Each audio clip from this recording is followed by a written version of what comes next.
Pemirsa, doa adalah suatu permohonan atau permintaan kepada Allah Subhanahu wa Ta'ala. Doa juga merupakan senjata bagi siapapun karena doa adalah kekuatan dan pegangan utama kaum yang lemah.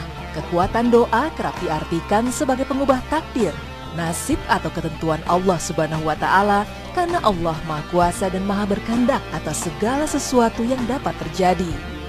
Mungkin sebagian dari Anda pernah mendengar jika semakin banyak kita berdoa, maka Allah senantiasa akan mengabulkan doa-doa hambanya. Lalu bagaimana dengan kekuatan doa yang dapat mengubah takdir? Benarkah doa dapat mengubah takdir seseorang? Berikut penjelasannya. Takdir adalah ketentuan suatu peristiwa yang terjadi, baik itu mengenai kadar atau ukurannya, tempatnya maupun waktunya. Takdir juga dapat diartikan sebagai tanda kekuasaan Allah Subhanahu wa Ta'ala sebagaimana dikenal dalam rukun iman. Tak ada seorang pun yang dapat mengetahuinya karena takdir merupakan rahasia Allah Subhanahu wa Ta'ala. Rasulullah Shallallahu alaihi wasallam bersabda, "Tiada sesuatu pun yang dapat menolak takdir kecuali doa dan tidak ada yang dapat menambah umur kecuali amal kebajikan. Sesungguhnya seorang diharamkan rezeki baginya disebabkan dosa yang diperbuatnya."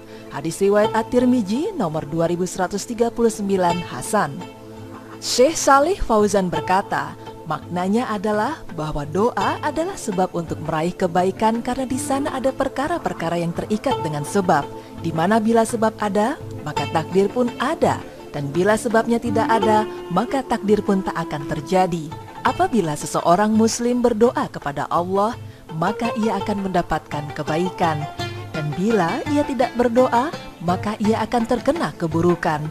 Sebagaimana Allah menjadikan silaturahim salah satu sebab dipanjangkannya umur dan memutuskan silaturahmi sebab kebalikannya.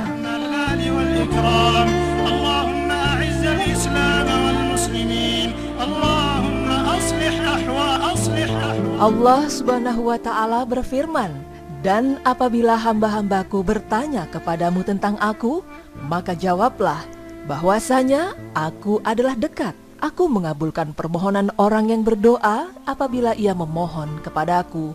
Maka hendaklah mereka itu memenuhi segala perintahku dan hendaklah mereka beriman kepadaku agar mereka selalu berada dalam kebenaran." Surat Al-Baqarah ayat 186. Dalam firman-Nya, Allah Subhanahu wa Ta'ala menjelaskan di atas disiratkan, doa yang dikabulkan Allah adalah doa orang yang memenuhi segala perintahnya dan selalu berada dalam kebenaran atau tidak berbuat dosa atau melanggar larangannya. Pemirsa, jika doa dapat merubah takdir seseorang, namun bukankah malaikat diperintahkan Allah Subhanahu wa Ta'ala untuk menulis catatan-catatan sewaktu manusia dilahirkan ke dunia? Di antaranya adalah mengenai ajal, rezeki, dan kehidupan baik dan buruk. Bukankah ini takdir Allah yang sudah ditetapkan dan akan dibawa dalam kehidupan seseorang sesuai dengan ketentuan-ketentuan tersebut? Sebagai umat muslim, tentu kita mengetahui adanya rukun iman. Dan rukun iman keenam adalah iman kepada qada dan qadar, yaitu takdir baik maupun buruk. Takdir terbagi dua bagian, yaitu qada mubram dan qada mu'allaq. Qada mubram adalah ketentuan Allah Subhanahu wa Ta'ala yang pasti berlaku untuk semua manusia yang pasti akan menghadapinya, baik itu diinginkan atau tidak, karena hal tersebut tidak dapat dihalangi oleh suatu apapun. Sebagai contohnya adalah perkara kematian, sebagaimana firman Allah Subhanahu wa Ta'ala yang artinya, "Dan apabila Allah menghendaki keburukan terhadap suatu kaum, maka tak ada yang dapat menolaknya, dan sekali-kali tak ada pelindung bagi mereka selain Dia." Surat Ar-Ra'd ayat 11. Sementara qada mu'allaq, yaitu takdir yang bergantung atau bersyarat. Maksudnya adalah ketentuan tersebut bisa terjadi atau bisa juga tidak terjadi pada diri seseorang. Semua itu tergantung kepada usaha manusia itu sendiri. Jadi pemirsa, takdir ada yang boleh berubah dan ada yang tidak akan berubah. Yang boleh berubah dikenal dengan istilah qada mu'allaq, yaitu takdir yang bergantung dan bersyarat. Sedangkan takdir yang tidak akan berubah dinamakan sebagai qada mubram, yaitu takdir yang pasti berlaku pada diri seseorang. Lalu bagaimana agar takdir dapat kita rubah? Adapun langkah untuk merubah takdir atau nasib yang mu'allaq adalah sebagai berikut. Pertama, sebagai manusia hendaknya kita berusaha dengan melakukan apa saja semampu kita agar terjadi perubahan. Kedua, senantiasa memohon doa kepada Allah Subhanahu wa Ta'ala dengan memanjatkan segala doa dan harapan kepada Allah, maka segala yang kita inginkan dikabulkan olehnya, insya Allah. Dan yang ketiga, tawakal, yaitu menunggu keputusan atau hasil dari segala usaha dan doa yang kita panjatkan kepada Allah Subhanahu wa Ta'ala. Ya pemirsa, demikian penjelasan mengenai doa untuk mengubah takdir seseorang. Maka lakukanlah yang terbaik semasa hidup, karena kita tidak pernah tahu takdir apa yang ditentukan Allah Subhanahu wa Ta'ala buat kita, baik di dunia maupun di akhirat kelak. Dan sebagai umatnya, tugas kita hanyalah ikhtiar atau usaha berdoa dan tawakal berserah diri kepadanya. Niscaya Allah Subhanahu wa Ta'ala akan mengabulkan doa hambanya, sebagaimana firman Allah Subhanahu wa Ta'ala yang artinya, dan Tuhanmu berfirman, berdoalah kepadaku, niscaya akan kuperkenankan bagimu. Surat Al-Mu'min ayat 60.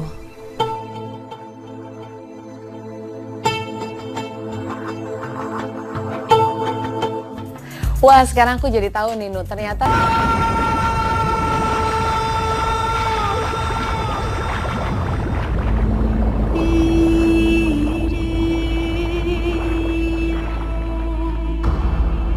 Pemirsa, setiap umat manusia di dunia tidak ada yang sempurna dan tidak ada satupun manusia yang tidak pernah tidak melakukan dosa, baik dosa-dosa kecil maupun dosa-dosa yang besar. Begitupun untuk kesalahan yang disengaja maupun kesalahan yang tidak disengaja. Semua perbuatan-perbuatan yang telah kita lakukan selama di dunia pasti ada pertanggungjawabannya, dan di akhiratlah semua perbuatan akan dipertanggungjawabkan, bagi yang mengandung dosa ataupun tidak. Karena pada akhirnya semua amal perbuatan yang baik dan buruk akan ditimbang di padang mahsyar, dan Allah Subhanahu wa Ta'ala pun berfirman, dan adapun orang-orang yang berat timbangan kebaikannya, maka dia berada dalam kehidupan yang memuaskan. Dan adapun orang-orang yang ringan timbangan kebaikannya, maka tempat kembalinya adalah neraka hawiyah. Surat Al-Qari'ah ayat 6-9.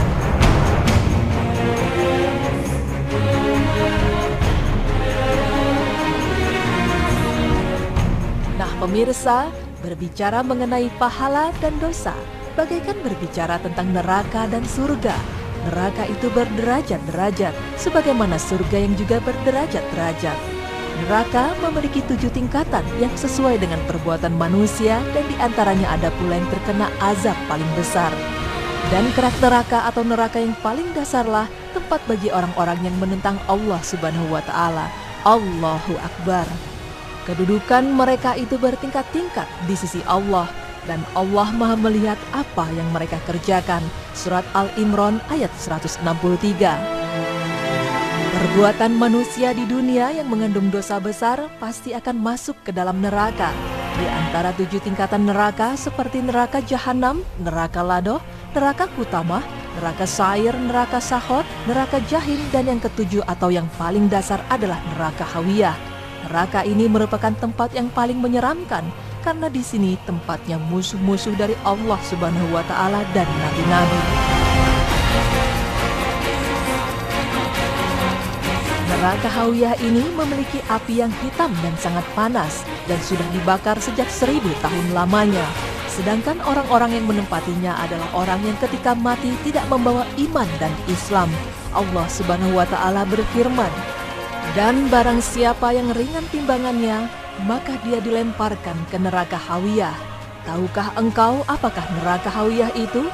Yaitu api yang sangat panas. Surat Al-Qari'ah ayat 8-11.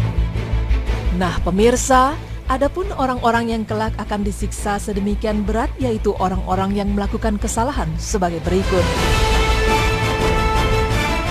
Yang pertama ialah orang yang munafik.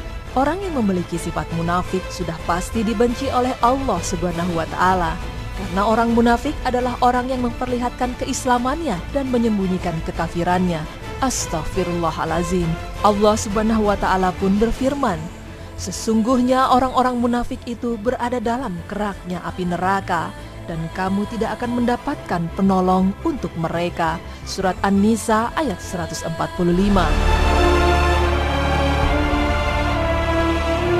Lalu yang kedua adalah Fir'aun. Siapa yang tidak kenal dengan Fir'aun? Ya, pada zaman Mesir kuno, Fir'aun sangatlah terkenal akan perbuatannya yang tidak terpuji. Bahkan ia termasuk dari salah satu musuh Allah Subhanahu wa Ta'ala, karena Fir'aun sering menindas kaum Bani Israel dan penentangannya kepada Allah Subhanahu wa Ta'ala. Bahkan ia pun mengaku bahwa dirinya adalah Tuhan. Fir'aun pun meninggal di Laut Merah. Allah Subhanahu wa Ta'ala berfirman tentang Fir'aun, "Masukkanlah Fir'aun ke dalam azab yang paling keras." Surat Al-Ghafir ayat 46. Yang ketiga adalah orang yang kafir dari peminta hidangan. Di zaman dahulu, sebagian dari sahabat Nabi Isa berkata, "Bertakwalah kalian kepada Allah jika kalian orang-orang yang mukmin." Lalu mereka berkata, "Kami ingin makan darinya dan agar hati kami merasa tenang bahwa engkau telah mempercayai kami dan kami akan menjadi saksi atasnya." Isa bin Maryam berkata, "Ya Allah Rabb kami, turunkanlah hidangan kepada kami dari langit, agar menjadi perayaan untuk kami di awal dan di akhir dan sebagai tanda dari engkau. Berilah kami rizki, sesungguhnya engkau adalah sebaik-baik pemberi rizki." Allah Subhanahu wa Ta'ala berfirman, "Sesungguhnya aku akan menurunkannya kepada kalian, maka siapa di antara kalian yang kafir setelah itu, aku akan mengazabnya dengan azab yang tidak pernah aku azab seorang pun dengannya." Surat Al-Maidah ayat 112 hingga 115. Sesungguhnya orang yang membunuh atau orang yang dibunuh oleh Nabi, pemimpin kesesatan, bahkan orang yang mencincang mayat termasuk urutan keempat dari penghuni kerak neraka. Maka dari itu Nabi SAW pun bersabda, orang-orang yang paling keras siksanya adalah orang yang membunuh Nabi atau orang dibunuh oleh Nabi, dan pemimpin kesesatan dan orang yang mencincang mayat. Hadis riwayat Ahmad 1407 dihasankan oleh Sahih Al-Albani dalam Sahih Jami nomor 999. Orang yang suka menyiksa orang lain termasuk salah satu perbuatan yang tidak Allah Subhanahu wa Ta'ala sukai. Ya, di zaman sekarang ini banyak berita yang menceritakan tentang orang-orang yang tega menyiksa kerabatnya, keluarganya, bahkan hingga membunuhnya. Adapun sabda dari Nabi SAW mengenai hal ini yaitu, orang yang paling keras siksanya pada hari kiamat adalah orang yang paling keras siksaannya terhadap manusia. Hadis riwayat Ahmad 490, silsilah hadis sahih nomor 1442. Yang keenam ini sungguh tidak ada yang menyangka bahwa orang yang melukis gambar bernyawa termasuk ke dalam penghuni kerak neraka. Karena memang sesungguhnya melukis gambar yang bernyawa itu hukumnya adalah haram. Jika ada orang yang berprofesi sebagai pelukis, maka alangkah baiknya jika ia tidak melukis yang bernyawa seperti hewan ataupun manusia. Dan Nabi SAW pun bersabda, orang yang paling keras siksanya adalah para pelukis gambar-gambar bernyawa. Hadis riwayat Bukhari 4104. Pemirsa berita Islami masa kini, sesungguhnya kita sebagai umat muslim pasti ingin selalu menerima ridho dari Allah Subhanahu wa Ta'ala. Dan tidak ada satupun dari kita yang ingin mendapati siksa dari api nerakanya. Oleh karena itu, mari kita selalu berbuat kebaikan karena hidup di dunia ini hanya sementara. Rasulullah SAW bersabda, "Dua kalimat yang ringan untuk diucapkan tetapi berat dalam timbangan dan disukai oleh Allah yang Maha Pengasih, yaitu Subhanallah wa bihamdihi, Subhanallahil azim." Maha suci Allah dengan segala pujiannya, dan Maha suci Allah, Tuhan yang Maha Agung. Sahih Muslim nomor 4860. Semoga dua kalimat ini bisa membawa langkah kaki kita ke surga. Subhanallah. Nah, Wisnu, pemirsa, ternyata orang-orang yang terkena azab paling Aden, mengalir sungai-sungai di bawahnya.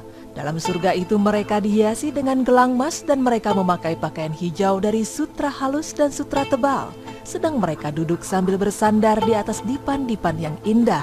Itulah pahala yang sebaik-baiknya dan tempat istirahat yang indah. Surat Al-Kahfi ayat 31. Di dalam Al-Quran, Allah Subhanahu wa Ta'ala tidak hanya mengabarkan tentang keindahan surga, namun Allah Subhanahu wa Ta'ala juga selalu menyebutkan bahwa ada sungai-sungai yang mengalir di dalam surga. Subhanallah. Dan Allah Subhanahu wa Ta'ala berfirman tentang sungai di surga. Orang-orang yang beriman dan mengerjakan amalan saleh, kelak akan kami masukkan ke dalam surga yang mengalir sungai-sungai di dalamnya. Mereka kekal di dalamnya selama-lamanya. Allah telah membuat suatu janji yang benar.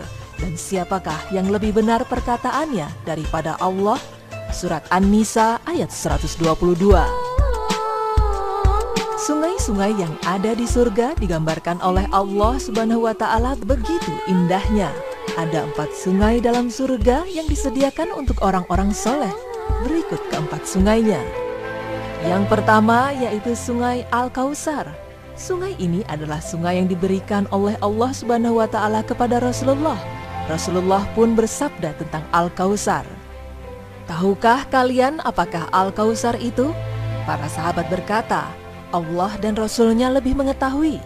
Beliau bersabda, ia adalah sungai yang dijanjikan oleh Robku untukku. Padanya terdapat kebaikan yang banyak. Ia juga telaga yang akan didatangi umatku kelak pada hari kiamat. Gelas-gelasnya sebanyak bintang. Lalu ada seorang hamba yang tersingkir darinya. Aku berkata, ya Rob, ia dari umatku.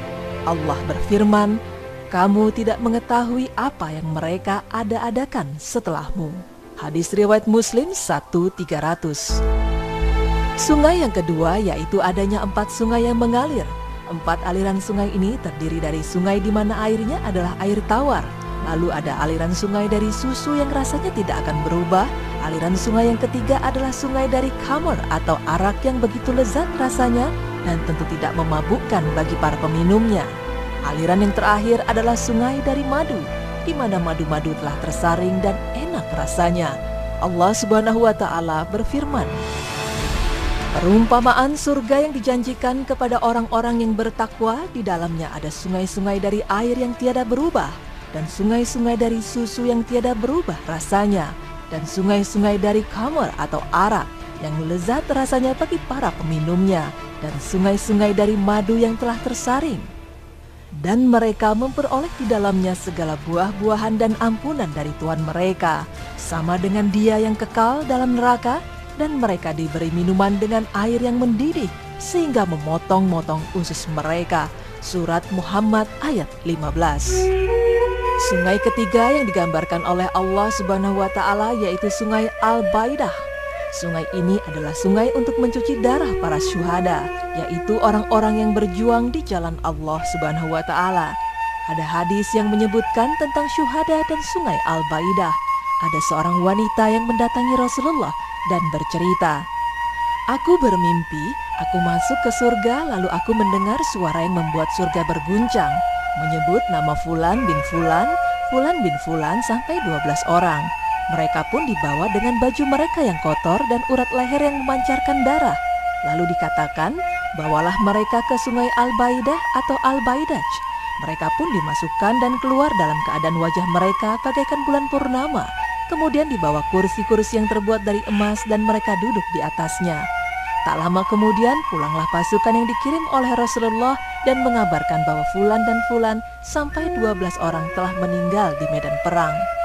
Maka Nabi Shallallahu Alaihi Wasallam memanggil wanita tersebut dan membenarkan mimpinya. Hadis riwayat Ahmad nomor 13.723 sahih. Sungai yang terakhir adalah Sungai Al-Hayah. Sungai ini diciptakan oleh Allah Subhanahu wa Ta'ala untuk mencuci penghuni api neraka yang diangkat untuk dimasukkan ke surga. Subhanallah. Adapun sabda dari Rasulullah, apabila penduduk surga telah masuk ke dalam surga dan penduduk api neraka telah masuk ke dalam neraka, Allah Ta'ala berfirman, keluarkanlah orang yang ada dalam hatinya sebesar biji sawi dari keimanan. Mereka pun dikeluarkan dalam keadaan telah terbakar dan menjadi arang lalu dilemparkan ke Sungai Al-Hayah. Lalu mereka tumbuh sebagaimana biji yang tumbuh di pinggir sungai. Kamu lihat, ia keluar berwarna kuning dan bengkok. Hadis riwayat Bukhari nomor 6192 dan Muslim nomor 475. Nah pemirsa, berita Islami masa kini, begitu banyak keindahan, kenikmatan, serta kenyamanan yang Allah Subhanahu wa Ta'ala berikan di surga. Sungai-sungai yang telah Allah Subhanahu wa Ta'ala gambarkan begitu indah, dan kita wajib meyakininya, karena Nabi Shallallahu Alaihi Wasallam telah mengabarkan demikian. Dan ternyata pemirsa, di bumi ada sungai-sungai yang berasal dari surga, seperti sabda dari Rasulullah Shallallahu Alaihi Wasallam. Saihan, Jaihan, Efrat dan Nil, semuanya adalah sungai yang berasal dari surga. Hadis riwayat Muslim 849.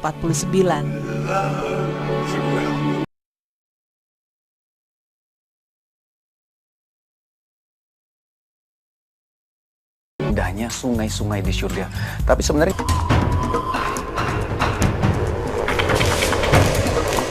pemirsa, kita sering mendengar istilah susuk. Ya, susuk adalah benda asing yang dimasukkan ke dalam tubuh secara kasat mata melalui perantara dukun, lalu dibumbui dengan mantra-mantra.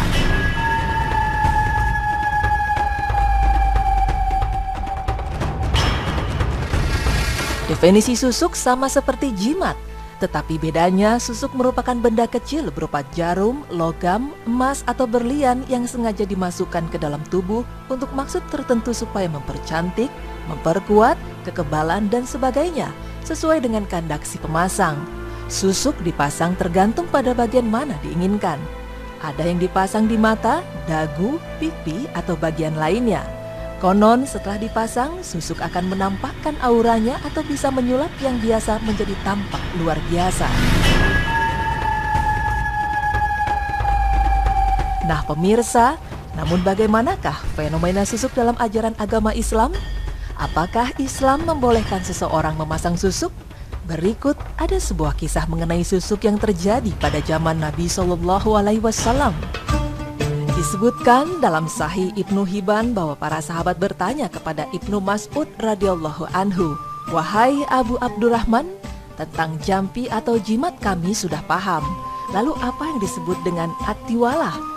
Beliau menjawab, "Sesuatu atau susuk yang dibuat dan diklaim dapat menjadikan suami cinta kepadanya."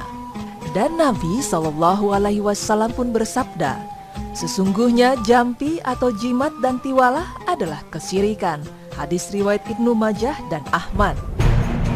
Dengan demikian sudah terjawab secara jelas bahwa susuk merupakan kesyirikan yang diharamkan, meskipun dengan dalih agar suami tetap setia dan tertarik melihatnya. Bahkan hadis beserta penjelasan para sahabat dan ulama tersebut menegaskan bahwa tiwalah bisa dipakai untuk memikat suami. Tentu bila dilakukan untuk memikat selain suaminya, lebih haram lagi hukumnya.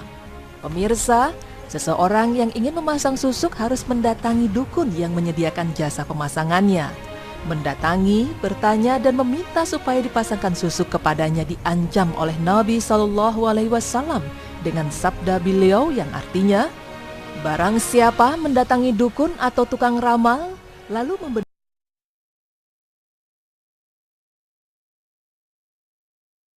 membenarkan apa yang dia katakan, maka sungguh dia telah kufur terhadap apa yang diturunkan atas Muhammad Sallallahu Alaihi Wasallam." Seseorang yang beralibi memiliki niat yang baik untuk memasang susuk tidak bisa mengubah status haram menjadi halal, karena niat baik hanya akan mendapat nilai baik jika jenis amal dan cara mengerjakannya juga baik dan benar dalam pandangan agama. Diibaratkan seperti seorang yang menjadi perampok tidak dibenarkan menjadi perampok. Allah tidak akan mengampuni dosa syirik, dan Dia mengampuni segala dosa selain syirik itu bagi siapa yang dikehendakinya. Barang siapa mempersekutukan Allah, maka sungguh ia telah berbuat dosa yang besar. Pemirsa, tujuan dan niat yang mulia tidak boleh dijalankan dengan sarana yang haram, dan sarana haram itu tetap haram walau dipakai untuk niat dan tujuan yang baik. Seperti dalam firman Allah yang artinya, "Dan janganlah kamu mencampurkan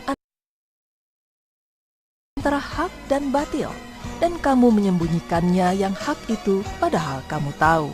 Surat Al-Baqarah ayat 42. Karena itu pemirsa, janganlah sekalipun melakukan perbuatan yang mendekati syirik, karena sesungguhnya dosa syirik adalah dosa besar yang tidak diampuni Allah kecuali atas kehendaknya. Wallahu alam bishawab.